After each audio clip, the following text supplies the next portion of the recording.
You just got promoted. New title, new responsibilities. Everyone's congratulating you. But your paycheck? Exactly the same. That's not a promotion. That's a trap.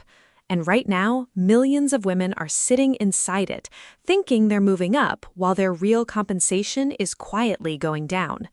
Here's what's actually happening and what you need to do about it. There's a name for what was just done to you. Companies call it a dry promotion. Economists call it a compensation strategy. I call it what it is, a way to get more work out of you for free. Here's how it works. Your manager comes to you. You're a star. You've been going above and beyond. They want to recognize that, so they give you a fancier title. Maybe senior, maybe lead, maybe even manager. You feel seen, you feel valued. You say yes. And then nothing changes in your bank account, but everything changes in your workload.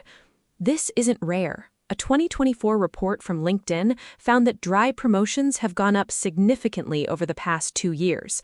Companies under budget pressure have found a cheap way to retain talent, give people status without the salary. It costs them almost nothing, and it costs you everything. Here's what most people don't realize. When you accept a new title without a raise, you're not staying even, you're losing ground. Inflation is real.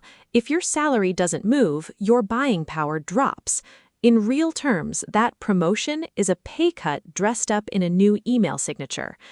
And it gets worse. Every year you stay at that inflated title with flat pay, you're also anchoring your future salary negotiations lower. Future employers will look at your title and expect a certain comp history. If yours doesn't match the level you've been performing at, that gap follows you. You did senior level work, you got senior level credit, but not senior level pay, and now you're trying to get it somewhere else, and you're explaining why you were underpaid for 2 years.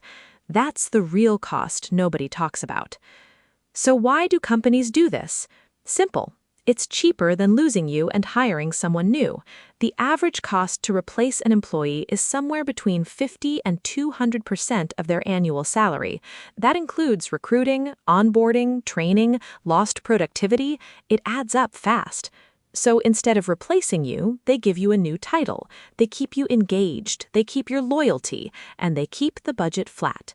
It works because most people, especially women, have been trained to see recognition as the goal, to be grateful for being seen, to not seem greedy by asking for money on top of the praise. That conditioning is not an accident.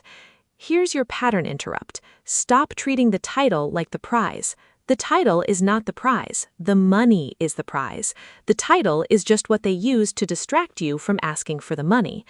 Now, what do you actually do if this is already happening to you? First, document everything. Write down exactly what changed after your promotion, your new responsibilities, your new scope, any direct reports you're now managing. You need this in writing because you're about to make a business case, not an emotional appeal. Second, do the market research. Go to Glassdoor, go to LinkedIn Salary, go to levels.fyi if you're in tech. Find out what your new title actually pays in your market, not what you're being paid, what the market pays. That number is your anchor. Third, book the meeting. Don't wait for your next review cycle. Request a dedicated conversation about compensation. Say it plainly. I'd like to discuss how my compensation reflects my new role and responsibilities. That's it. No apology, no softening. Fourth, name the gap. In that meeting, you say something like this. Based on my research, the market rate for this role is between X and Y. My current salary is Z.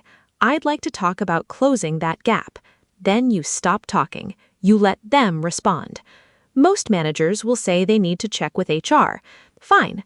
Ask for a timeline. Get it in writing. Follow up on that date. Don't let it disappear into a calendar that never moves. Fifth, and this is the one most people skip, know your exit number.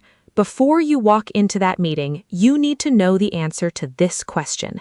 At what salary do I stay, and at what salary do I leave? If you don't know that number, you will accept whatever they offer, because you'll have no reference point. The exit number gives you power, not because you want to leave, but because you're clear with yourself that your time and skills have a floor, and you won't go below it. Here's the truth. Companies are not your career advocates. They are budget managers. Their job is to get the most output for the least cost. And if you're willing to accept a title in place of money, they will let you. You've been doing the work. You've been delivering. You earned a raise, not just a title. Go get it.